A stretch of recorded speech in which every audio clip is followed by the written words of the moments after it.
y a todas. Puñitos, ¿cómo estás? Muy bien, ¿y vos? Muy bien, bienvenidos al único programa de ecología de la televisión abierta argentina. Un programa más en Ambiente y Medio. Como todos los programas, vamos a arrancar por recordarles que si acercan el celular al QR, pueden ingresar a nuestras redes, a la web. A todo el contenido ambiental que tiene que ver con Ambiente y Medio. Yo te agradezco porque yo me olvido. Yo ya sé que te olvidás. Un poquito que está el QR acá abajo y vos me salvás. Y las duplas están para eso, para Así salvarse es. el uno con el otro. ¿Querés contarme qué tenés?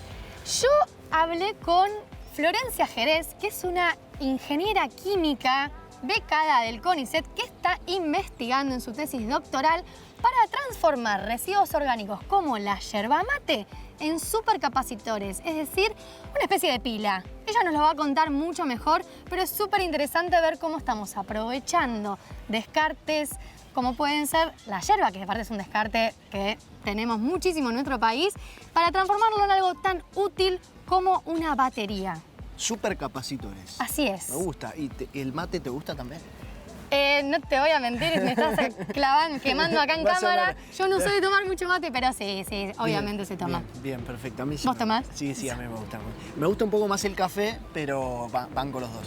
Bueno, la idea es que puedan recuperar cualquier tipo de descarte, como puede ser, no sé si hay una producción de peras en alguna parte del país y tienen que se puede transformar. Digo, la idea es ver qué se puede hacer con todo eso que nosotros generamos. Perfecto. ¿Vos qué Transformar tenés algún esta semana? residuo en supercapacitores. Sí, Bueno, así es. yo tengo una entrevista con alguien que vos conocés, que admiramos bastante, que es a Sergio Elguezábal. Entrevista Queridísimo amigo. Entrevista muy interesante, un referente ambiental, él por supuesto, que viene hace muchísimo tiempo hablando de todos estos temas. Siempre es muy claro, dice, deja mensajes que la verdad te dejan pensando, Sergio. Sí. La verdad que una muy linda entrevista. Y por el otro lado, me fui al partido de Ituzaingó para conocer el supermercado La Anónima, que solemos asociar con la Patagonia, pero están en algunos otros lados más, y están desarrollando un programa de compostaje, así que fuimos a conocer ese programa de compostaje en el partido de Ituzaingó. Interesante, como vos siempre decís, ver cómo las empresas van ayornándose y desplegando políticas que tengan que ver con la sustentabilidad. Total, aportando. Pregunta. Sí. ¿Vos sabés cómo se llama esa disciplina científica que estudia, por ejemplo, por qué los aviones se parecen a los pájaros? ¿Sabes que sí sé? Sí sabes, Se porque sos llama- muy inteligente. Ni porque me gustan estos temas, Bien. a mí me gusta aprender. Y esto se llama biomímesis. Efectivamente, el estudio y la imitación del orden natural en formas, mecanismos y procesos biológicos se llama justamente biomímesis. Y está mucho más adentro de nuestra vida cotidiana de lo que creemos. Muchos de los productos que usamos diariamente están inspirados en la naturaleza. La idea de la biomímesis justamente es observar y ver cómo la naturaleza resuelve algunas cosas y ver qué de todo eso podemos nosotros copiarnos para tener un menor impacto en el planeta, como la naturaleza. Como el velcro, ¿no? Exacto, Por un gran ejemplo. ejemplo es el velcro, que estuvo inspirado en un ingeniero suizo, creo que era, Bien. que estaba paseando por los Alpes con su perro y se empezó a dar cuenta que se le quedaban abrojitos pegados en la ropa, en el pelo del perrito, y ahí dijo, acá hay una forma de... Acá hay algo. Una forma de unir cosas y poder desunirlas también fácilmente. Y así fue como apareció este producto. ¿Qué otros ejemplos hay de qué se trata la biomímesis y muchas otras cosas más en el informe de la semana?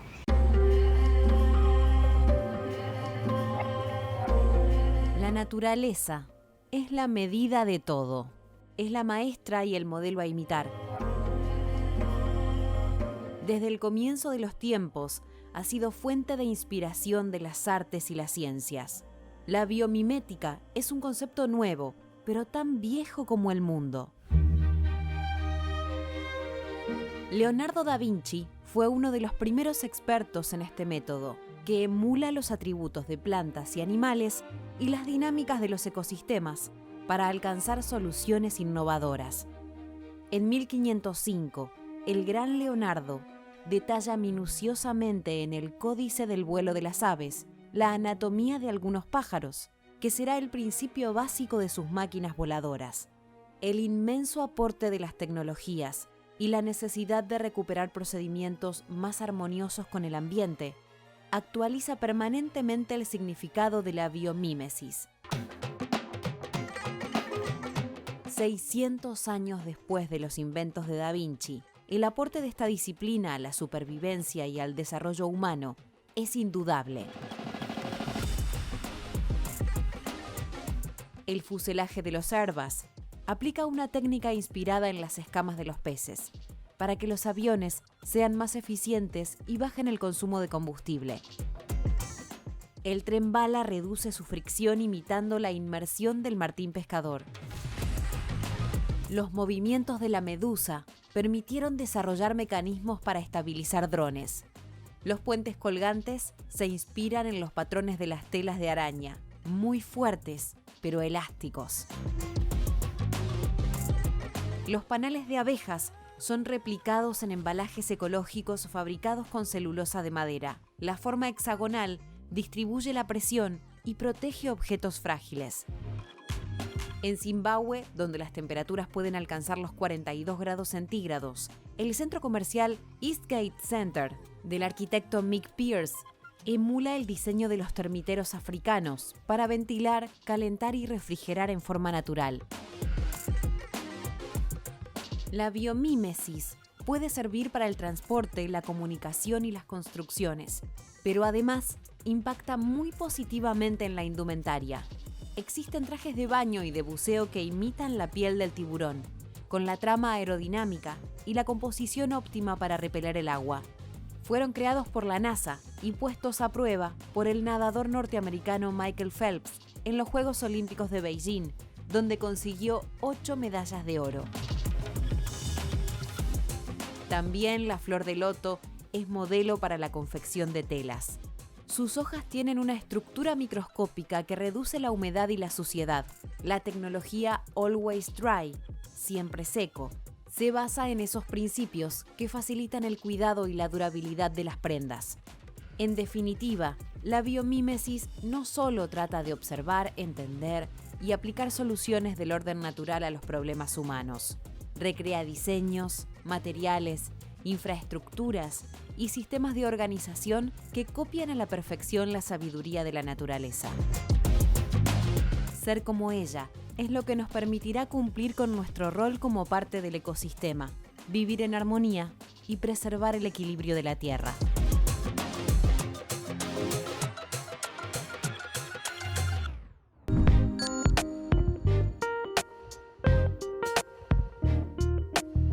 Es cada vez más importante ir adoptando nuevos y buenos hábitos. Las famosas acciones individuales que nos invitan, en mi caso que vengo reciclando hace algunos años, a tratar nuestros residuos de otra manera.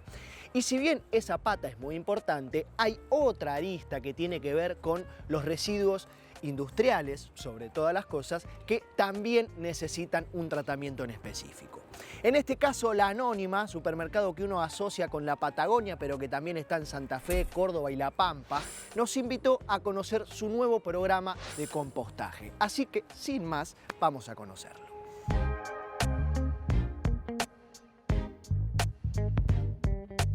Son muchas ya las veces que Greenheads nos acompaña, nos explica hablando de compostaje, así que dame los puñitos, gracias por recibirnos. Por favor. Contame un poquito qué estamos viendo acá. Bueno, acá estamos en una de las empresas donde gestionamos los residuos orgánicos del comedor. En este sector de compostaje transformamos todo lo que son los restos de fruta, verdura, los restos de oficina también de yerba mate, algunas manzanas o bananas, y los transformamos en compost. Gestionamos in situ de forma correcta y sustentable los residuos y bueno, el producto final después se los entregamos a los empleados. Es como si fuera una coproducción entre La Anónima y Greenheads, que se encarga de la parte de compostaje. Exactamente, trabajamos siempre en conjunto, ellos nos dan una mano en todo lo que es la separación, la segregación de los residuos en el lugar de generación y después los traemos a este sector donde los gestionamos, los transformamos y de alguna manera se los devolvemos compostados para que ellos lo puedan usar. Arrancamos hace ya varios años con todo lo que tiene que ver con el camino de empresas B, que son empresas de triple impacto, donde la empresa, además obviamente de tener un fin económico, nos preocupamos por cómo impactamos el medio ambiente y las sociedades donde trabajamos. Por lo tanto, trabajamos con acciones en lo que es residuos, acciones en lo que es agua y acciones en lo que es efluentes, tanto líquidos y también gaseosos. La idea obviamente siempre es reducir nuestro impacto, entonces siempre nuestra idea es buscar alternativas para aumentar nuestro reciclado, nuestra fracción de residuos reciclables y así disminuir todos los residuos que van al CIAMSE. El compostaje es una de esas acciones que lo implementamos acá en el predio de Ituzaingó, que la realidad es que nos dio muy buenos resultados, tanto en la parte de reducir los residuos que van al CIAMSE, ya llevamos compostados más de 6 toneladas, y también nos dio buenos resultados en lo que es la participación de todos los colaboradores de la Anónima con el proyecto. Y después, bueno, en todo lo que es aguas, intentar reducir todo lo que es el consumo, energía, todos los predios de la Anónima cambiaron a utilizar luminarias LED. Es todo un proceso y son todas acciones que van concatenadas unas con las otras y hacen parte de un todo, ¿no? Que es lo que va generando el cambio y lo que nos va haciendo evolucionar comprometidos con todo este triple impacto y en este caso con el medio ambiente. El compostaje que generamos acá en el predio se lo entregamos a nuestros colaboradores. Ellos se pueden llevar, tienen a su disposición un sector donde hay compost una vez que está listo, y lo que les pedimos es que ellos traigan sus recipientes para poder retirarlo. ¿Por qué pedimos que traigan sus recipientes? Porque desde hace ya también varios años en el predio eliminamos los plásticos de un solo uso, entonces una forma de no seguir generando estos plásticos de un solo uso que tan mal hacen al medio ambiente es pidiendo que cada uno sea consciente y que traiga su bolsa, su tachito, el pote de helado, lo que quieran para llevarse el compost. Allá vemos un cuadro con fases. Contame un poco de esas fases. ¿De qué se tratan? El compost tiene 4 fases. La primera fase es la mesófila, es donde vamos incorporando los residuos y se va generando esa colonia de microorganismos y hongos, que son los principales descomponedores. Siempre pensamos en el compost y las lombrices, pero en realidad los principales descomponedores son microorganismos y hongos que no los vemos. Bueno, hay un mito ahí que estás desmitificando. Sí, el compost se puede hacer sin lombrices. Bien, mirá, no sabía. Que es un buen dato para tener en cuenta. Mirá. Entonces, a medida que eso va creciendo, todo lo que son los hongos y microorganismos van generando actividad en la compostera. Esa actividad, esa energía se traduce en calor. Entonces va aumentando la temperatura del compostaje y pasa a la etapa termófila. Entonces esa etapa termófila lo que hace también es eliminar patógenos, por ejemplo, y va como emprolijando un poco el proceso. Una vez que pasa esa etapa termófila, por ejemplo, en este caso es donde nosotros sí incorporamos las lombrices, que nos van a estar haciendo un proceso final de tratamiento de los residuos orgánicos. ¿Por qué las incorporamos? También porque el producto, o sea, el humus de lombriz, que sería la caca de la lombriz, es un producto de alta calidad. Entonces, después obtenemos un producto que podemos, o potenciamos un producto que después podemos usar en las huertas o mismo si se lo llevan los empleados. En ese proceso es donde, o sea, en esa etapa donde incorporamos las lombrices, es una segunda etapa termófila, y después tenemos la etapa madurativa, que es donde ya no vemos restos de residuos orgánicos, sino que simplemente se está estabilizando el material, se va mineralizando y después tenemos el compost como lo conocemos, ¿no? Fino, con buena estructura, con buena humedad. ¿Qué otras cosas hace Greenheads? Bueno, nosotros siempre nos enfocamos en lo que es la gestión de orgánicos en distintos áreas o tenemos distintos enfoques. Puede ser desde un lado de la venta de productos para lo que es una generación más domiciliaria, para que la gente pueda hacer compostaje en sus casas. Y después trabajamos en lo que son los servicios para industrias. Tenemos más de 30 clientes donde gestionamos ya volúmenes mayores. Bien. Empresas que por ahí tienen 30 empleados o hasta 3.000 empleados y gestionamos esas cantidades. Y bueno, también lo vamos acompañando un poco de charlas, capacitaciones de distintos temas, siempre orientados a la sustentabilidad y la gestión de residuos. Esta es otra de las composteras, pero en este caso lo que tenemos es el compost final, porque aquí los trabajadores de la Anónima vienen con su recipiente. En este caso los chicos me regalaron una bolsita que no es de plástico, es 100% biodegradable, por supuesto. Y en este caso agarramos la palita que está en el fondo del compost ya terminado, listo para llevárselo, un abono ideal. Llenamos la bolsita, cierro acá y yo me voy con mi abono. Permiso.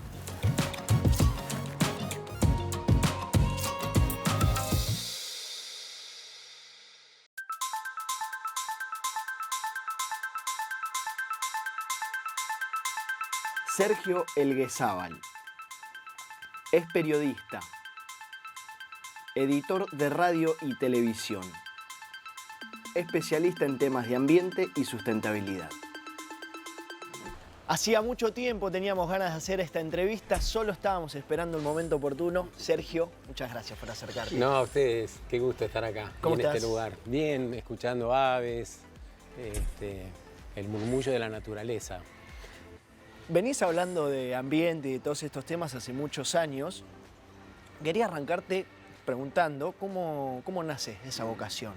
El ambiente me conecta con lo que soy. Yo nací en el campo, en la provincia de Buenos Aires, fui a una escuela de campo y yo te podría decir que mi primera maestra fue la naturaleza. Era un campo diferente, no había wifi ni mucho menos. Entonces, esos momentos de soledad y de observación hicieron que yo vaya registrando todos los ciclos de la naturaleza, pero con solo mirar a los animales, el desarrollo de las plantas, la primavera, cuando explotaba todo, que era bellísima, los colores, los tiempos de la naturaleza, ¿viste? En la naturaleza no todo el tiempo es primavera. Viste que nosotros en nuestra vida cotidiana queremos que todo el tiempo sea primavera, estar alegre, que todo salga bien, seguir haciendo cosas. La naturaleza te cuenta que a veces hay que parar, que a veces hay que invernar, meterse un poco para adentro, amucharse, ¿no? Abrigarse para que después salga lo que tiene que salir.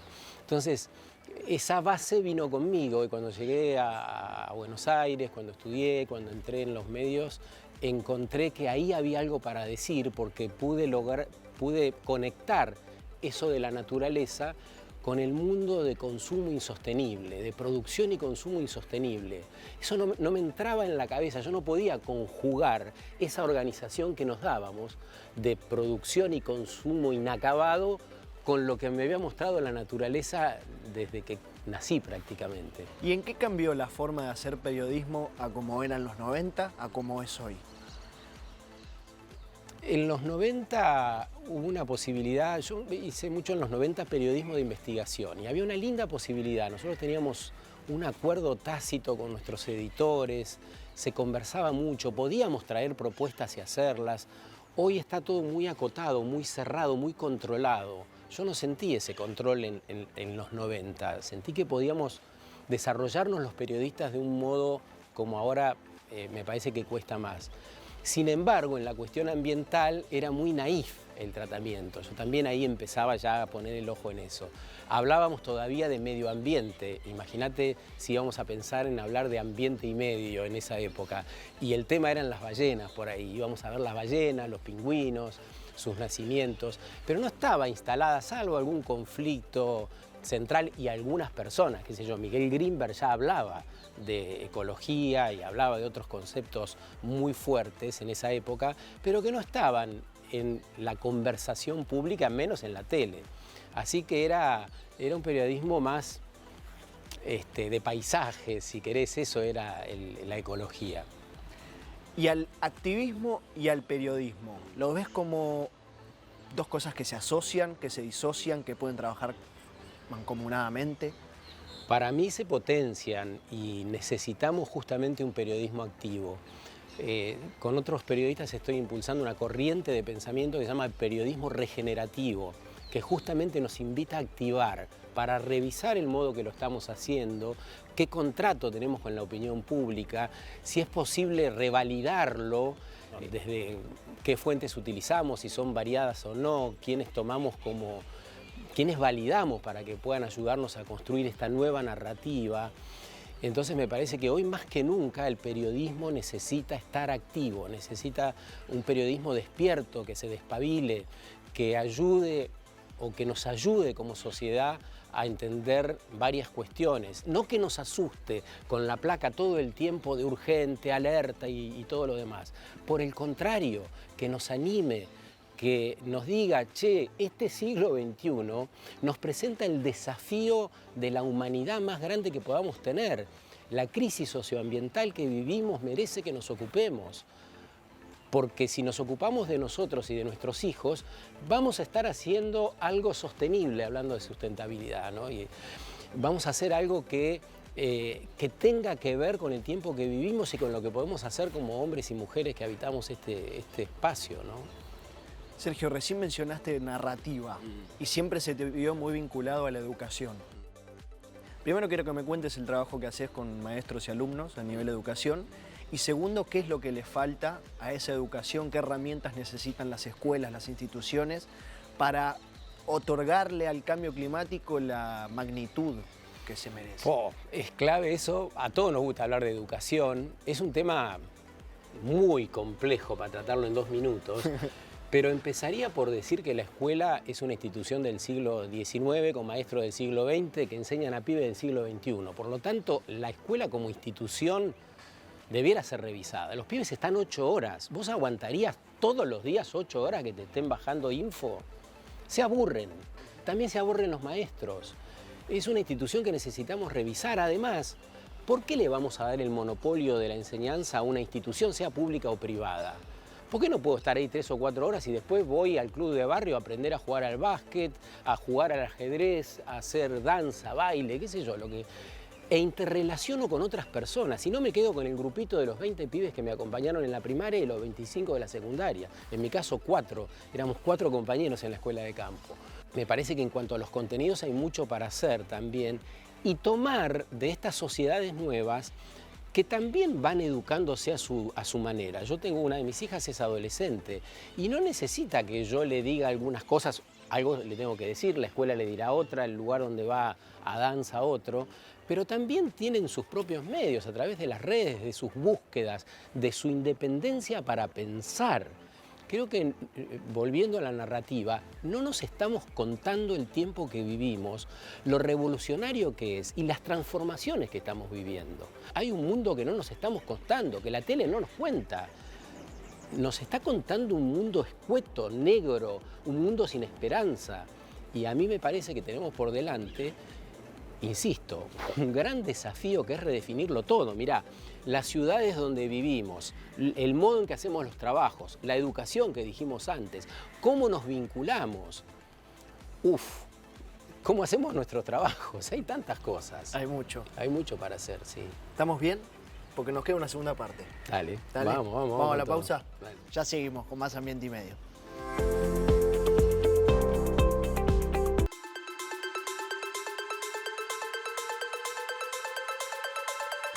Sergio, han pasado ya las elecciones generales, tenemos balotaje. ¿Qué esperás de la política ambiental de la Argentina de cara al próximo año y los próximos 4 años? Que haya política ambiental, en principio, que haya una acción decidida, que haya una decisión política fuerte para desarrollar, bueno, el nuevo proyecto de la Argentina. Yo creo que tiene que ver con un nuevo proyecto que nos incluya a todos. En estas campañas hemos visto que no hay proyecto y aquellos proyectos que fueron esbozados no incluían a las personas. Que alguien me proponga hacer más cárceles no es un proyecto que me motiva, por ejemplo, ¿no? Alguien que me diga necesitamos traer dólares a toda costa para hacer un proyecto de país deseable, la verdad que tampoco. ¿Cuál es el proyecto que nos anima si no es un proyecto que pueda ser armónico entre nosotros y con el ambiente que nos rodea? Y a partir de ahí todo, el modo que tenemos de producir, de consumir, qué ciudades nuevas vamos a querer, cómo las vamos a construir, cuáles son esas nuevas ventanas que vamos a abrir. Así que ojalá la política concebida, como está concebida la política en el siglo XXI, en el mundo entero, y en particular en la Argentina, ojalá la política nos dé alguna herramienta que nos ayude. Pero creo que no es la única herramienta, el Estado como tal, la política como tal. Es deseable, pero también los ciudadanos tenemos que entender que ser ciudadano no implica ir a votar 2 o 3 veces, como hemos ido en este tiempo último. Mañana, después que se produzca la elección del nuevo presidente, tenemos 80 cosas para hacer que nos liguen con una ciudadanía activa. A mí me da la impresión que vamos a votar y después mañana ya no me acuerdo. Me parece que votamos en la góndola cuando elegimos lo que vamos a comer, votamos cuando elegimos la educación que queremos para nuestros hijos, votamos cuando decidimos saludar o no a los vecinos. che, ni siquiera podemos reunirnos en los consorcios. Esa es una actividad también ciudadana. Ahí nos está llamando. Hay una convocatoria del siglo presente para que seamos un poco más activos. Vos me invitabas a hablar de la activación del periodismo. Creo que todas y todos necesitamos ser más activos en aquellas cosas que anhelamos. En ese sentido me parece que las mujeres están dando la gran lección de la necesidad de leer sobre aquellas cosas que nos ayudan a definir el deseo, qué queremos, qué ya no queremos, leer, juntarnos, asociarnos. Ese ejemplo está clarísimo ahí. Yo aspiro a que los jóvenes, por ejemplo, viste que se suele mencionar mucho todo lo que implica la participación juvenil. Yo espero de los jóvenes una actitud amorosa como tuvieron esas chicas adolescentes con las abuelas cuando fueron las luchas por el aborto, ¿no? Que se acercaron y de un modo adorable escucharon a lo que les había pasado a sus abuelas y contaron qué les sentían ellas y pudieron hacer esa trama. Nos falta la trama, nos falta tejer la trama. Y la trama es con amor. Si no hay amor, no es posible tejer esa trama. Necesitamos esa mirada amorosa que, a mi modo de ver, se encuentra primero adentro, en cada uno, en cada una, y después se va constituyendo cuando nos juntamos con otras personas. Pero sin amor, por ahí te va a parecer medio volado, pero sin amor no es posible construir nada en el tiempo que viene. Por eso a mí me gusta pensar esto como desafío, porque ligar con el amor, ligar con lo que sentimos verdaderamente, ligar con aquellas cosas que anhelamos, con nuestro deseo, como te decía antes, es central y es un gran trabajo porque va a implicar renunciaciones, va a implicar duelos de todo tipo, desde lo que consumimos hasta, insisto, duelos con los vínculos por ahí que nos van a llevar a revisar ese modo de encontrarnos, ¿no? El ambiente es transversal a todo. Hablando de las políticas ambientales, ¿por dónde encararías? ¿Cuál crees que vos es la prioridad? ¿Cuáles son las prioridades, las urgencias?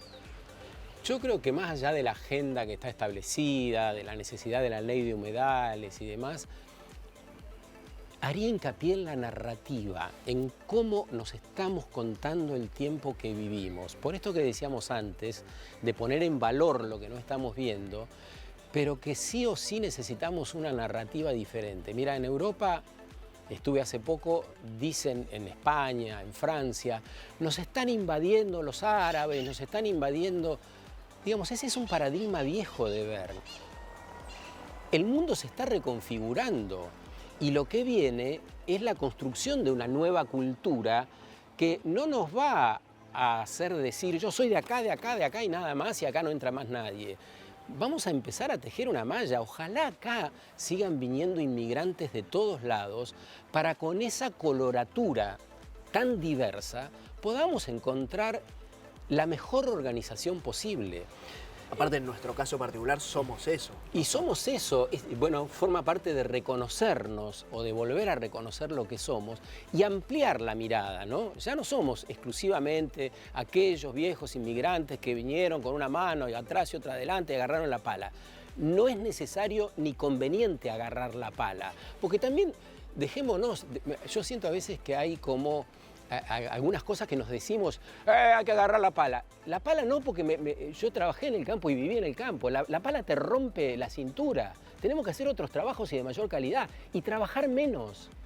¿Por qué? Porque si yo trabajo menos, puedo dedicarme a contemplar, a pensar, a ser mejor amigo, mejor amante, no sé, a jugar a la pelota, a tener la cabeza más despejada. Entonces no me vengan con eso de la pala. En la Argentina no hay que agarrar la pala otra vez porque ya es una tecnología vieja. Tenemos que abrir un poco más la cabeza y decir, obviamente, tenemos que trabajar, tenemos que entusiasmarnos, pero antes que nada necesitamos juntarnos. Juntarnos en la diversidad. No quiero decir que todos pensemos igual. Juntarnos en la diversidad. Y esa diversidad no es solo de adentro. Implica abrir la cabeza para que vengan de donde sea posible para ayudarnos a hacer lo que no estamos pudiendo hacer solitos y solitas. Entonces, a mi modo de ver, bienvenido todo ese cambio, bienvenida toda esa transformación y bienvenido el mundo diferente. Estamos constituyendo una cultura diferente que ya no va a implicar que vayamos a Europa a ver la tumba de Napoleón, ¿viste? No, el mundo es otro, nos exige que pongamos la cabeza, nuestra intención, nuestras fortalezas, nuestra energía en otra cosa y por ahí bajar los cambios que hagan falta, por esto de la naturaleza que te decía en el arranque de la nota, ¿no? Que tiene sus tiempos, hay fases como la luna, nosotros también las tenemos. ¿Por qué desconocerla? ¿Por qué lo haríamos? Sergio, tenía muchas preguntas más para hacerte, pero me parece un gran mensaje para dejar acá. Bueno. Te agradezco muchísimo por haberte acercado y fue un placer charlar con vos y conocerte. Igual nos conocíamos, Sí. pero más de cerca. Gracias por la posibilidad, por tus preguntas generosas. Gracias a todo este equipo y a este ámbito maravilloso que eligieron para grabar. Gracias. Y nosotros, como siempre, seguimos con más Ambiente y Medio.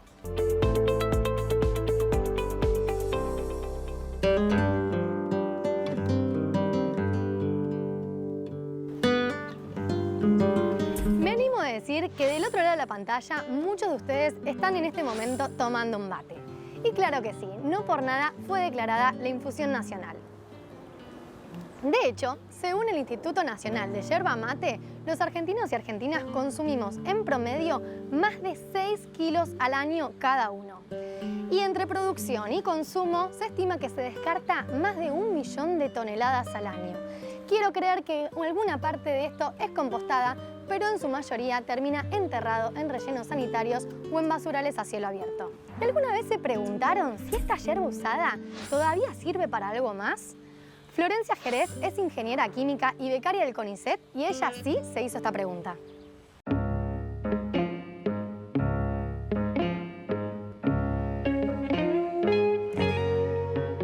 Bueno, nosotros somos un grupo de investigación que se dedica a lo que es el desarrollo de materiales útiles para lo que es almacenamiento de energía en supercapacitores y lo que es la remoción de contaminantes peligrosos de agua y del aire, ¿no?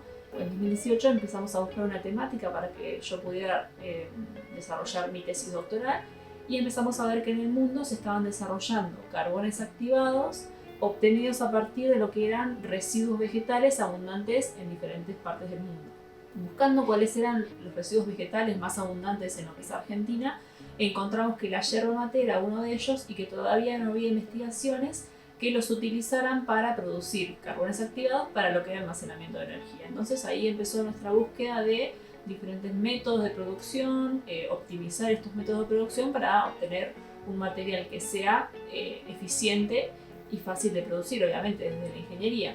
Bueno, los supercapacitores son dispositivos que uno, si se los imagina físicamente, son similares a lo que es una pila, de forma cilíndrica, de una forma de tipo pila botón o una forma planar, como por ejemplo las baterías de los celulares, pero a diferencia de las baterías, estos almacenan energía por un fenómeno físico y no por un fenómeno químico como lo hacen las baterías.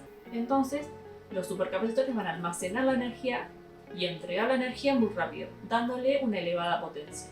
Va a ser útil esto cuando yo tengo un dispositivo que en ciertos momentos de su funcionamiento necesita una gran cantidad de energía, una gran cantidad de potencia en poco tiempo. Es decir, por ejemplo, en los arranques, cuando uno prende un celular, cuando uno tiene un subwoofer y hay sonidos muy graves que está reproduciendo, en esos picos se necesita una gran cantidad de potencia. Y ahí entraría en funcionamiento el supercapacitor y la batería quedaría en segundo lugar, y después ya cuando el dispositivo empieza a funcionar de forma estable y normal en el tiempo, ahí funcionaría la batería. De esta forma, los supercapacitores protegerían las baterías porque ellos sí están diseñados para funcionar rápidamente, y después cuando se necesita el suministro de energía o el almacenamiento de energía prolongado y estable a través del tiempo, entran en funcionamiento las baterías. Y así se conforma un sistema que es híbrido y que es mucho más eficiente que tener la batería por separado. La investigación científica cumple un rol fundamental no solamente para ofrecer soluciones a las problemáticas ambientales, sino que también abre la puerta al desarrollo de una nueva industria nacional que pueda formar parte de la economía circular.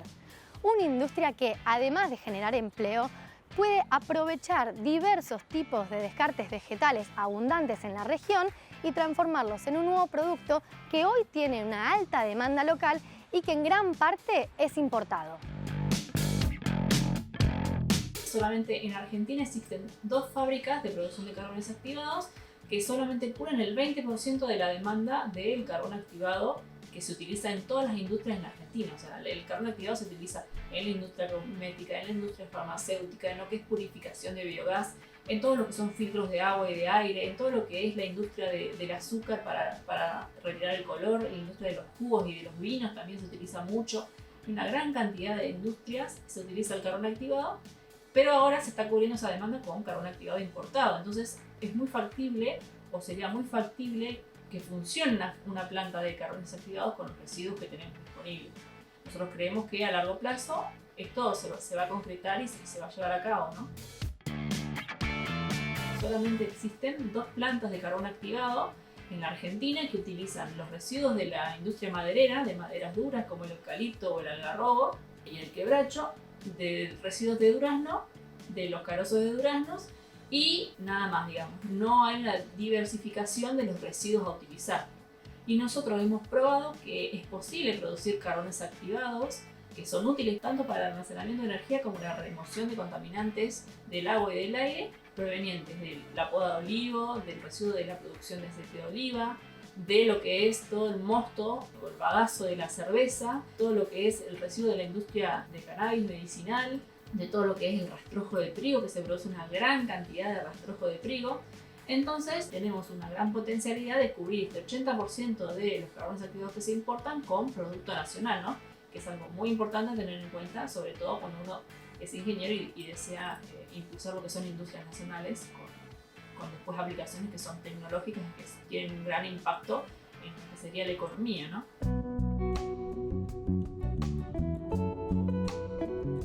Bueno, y obviamente que nosotros a esta altura ya hemos probado todas estas aplicaciones a escala laboratorio, digamos, hemos visto que tenemos unos rendimientos muy buenos, unas eficiencias excelentes, entonces ahora nuestro siguiente paso es intentar transferir este conocimiento a lo que es la industria nacional. ¿Y cómo se hace esa transferencia? Bueno, primero es necesario montar una planta piloto.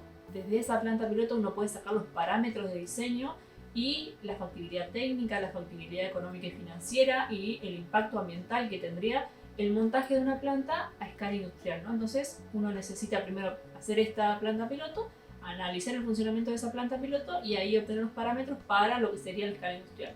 Ahora, digamos, nosotros ya hemos diseñado el proceso a escala piloto, ya hemos visto el tipo de equipamientos que están disponibles en la Argentina y hemos ajustado el proceso a eso y bueno, ahora estamos buscando el financiamiento para la planta piloto que tendría una producción más o menos de entre 750 y 1 kilo de carbón activado por día.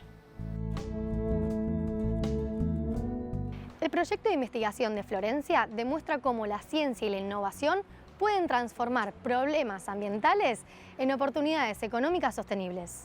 La posibilidad de convertir el descarte de yerba mate o incluso de otros residuos vegetales en supercapacitores para almacenar energía es apenas un ejemplo de cómo la investigación y su financiamiento son esenciales para acelerar la transición hacia una economía circular en nuestro país.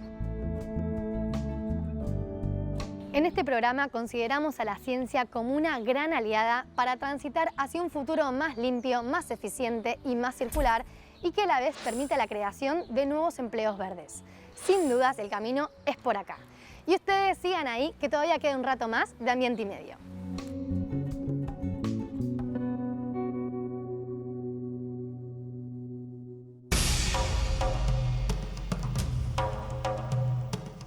Un informe de las Naciones Unidas asegura que 1 de cada 5 peces capturados en mares y océanos provienen de la pesca ilegal y no controlada.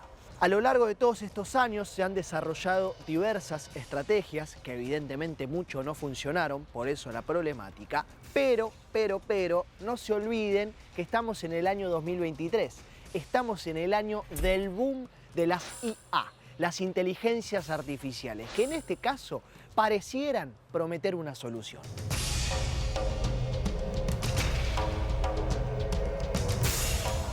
Al principio mirábamos con un poco de recelo a la inteligencia artificial temiendo que pudiera ser una amenaza contra la humanidad.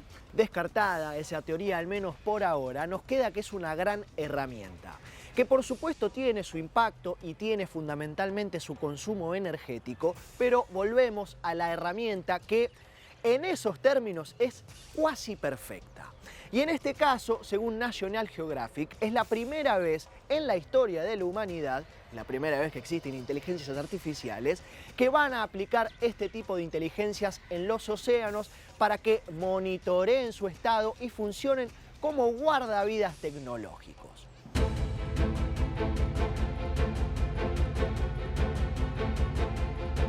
Desarrollado en la Universidad de Southampton, en Inglaterra, se trata de un robot llamado Marlin que empleará sensores submarinos para monitorear de forma remota la actividad humana, animal y ambiental en cualquier parte del océano antes de transmitir sus datos en tiempo real. El objetivo es poder identificar cambios que vayan a tener un fuerte impacto en los ecosistemas marinos. Pero la pregunta es, ¿cómo era esto antes?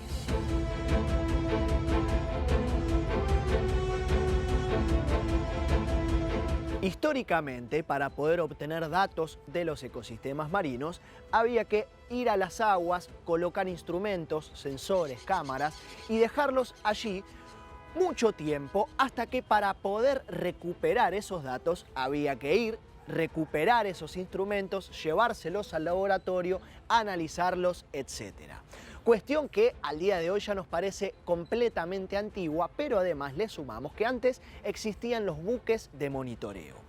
Buques que permanecían en las aguas meses, años, vaya a saber uno cuánto tiempo, generando emisiones de gases de efecto invernadero y contaminando las aguas. Hoy con Marlin los sensores y el monitoreo ya están, por ende los buques van a dejar de estar, por ende también las emisiones de gases de efecto invernadero se verán reducidas en un 75%.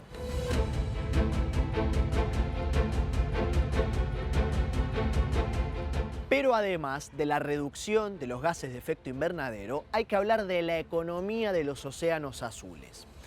Porque todos esos sistemas de vigilancia que antes existían, hoy dejarán de existir porque existe un robot que proporcionará un método sostenible, rentable de vigilancia en los océanos. Pero además, este robotito llamado Marlin tiene la intención de ayudar a garantizar, por ejemplo, que la construcción de parques eólicos en alta mar no sea nociva para los animales ya existentes y el monitoreo de áreas naturales protegidas en tiempo real para determinar si hay actividad de pesca legal o ilegal en el momento.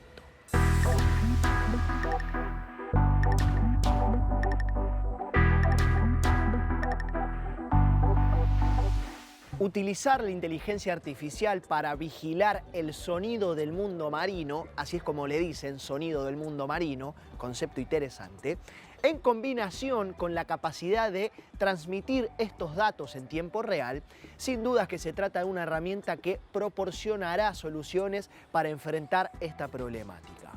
Problemática que dijimos antes, radica en que 1 de cada 5 peces capturados en el mar provienen de la pesca ilegal, pero que además se capturan especies protegidas, se deterioran hábitats marinos, se amenaza contra la seguridad alimentaria de las comunidades que viven de esos recursos pesqueros, modificando el estilo de vida de quienes se dedican a la pesca artesanal.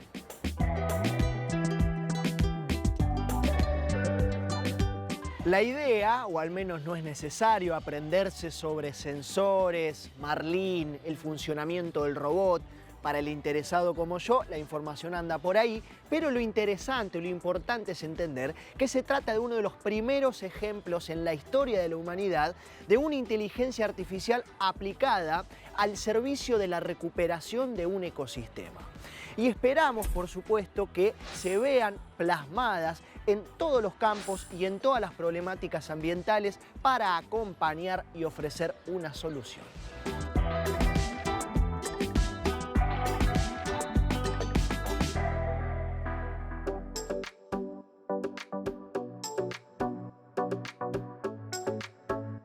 En nuestra querida sección de recomendaciones, de la que hemos pasado de solamente recomendar documentales a hablar de series, libros, cuentos, juegos, podcasts, había una arista de todas esas que nos estaba quedando pendiente y que es una expresión artística que nos acompaña todos los días de nuestra vida. Estoy hablando de la música y por supuesto música que tenga que ver con la temática. Hace poquito, navegando por la internet, me topé con Ramiro Lescano, músico él, que está llevando a cabo un proyecto muy pero muy interesante y muy bonito por sobre todas las cosas, que se llama Canciones Urgentes para mi Tierra. Son canciones infantiles, un cancionario, 2 discos, el disco verde y el disco naranja, cantadas por niños, niñas, niñes y también por muchos otros artistas que complementan una composición bastante interesante, bastante grande, que hacen una música muy pero muy bonita que también contribuye y aporta su granito de arena para lo que tiene que ver con la sustentabilidad. Ramiro Lescano, cancionesurgentesparamitierra.com, ahí lo pueden encontrar, si no en el Instagram de él. Hago este pasito. Y ya que hablamos de Instagram, @Fundación Ambiente y Medio, nos seguís a nosotros en nuestras redes sociales. Si ya te metiste ahí, ¿por qué no te vas al canal de YouTube, el mejor canal de YouTube de la galaxia directamente, donde tenés todos los programas, también los informes por separado, contenido exclusivo, porque nosotros somos más que un programa de televisión, somos la Fundación Ambiente y Medio y hacemos y creamos periodismo y contenido ambiental. Nos vemos la próxima.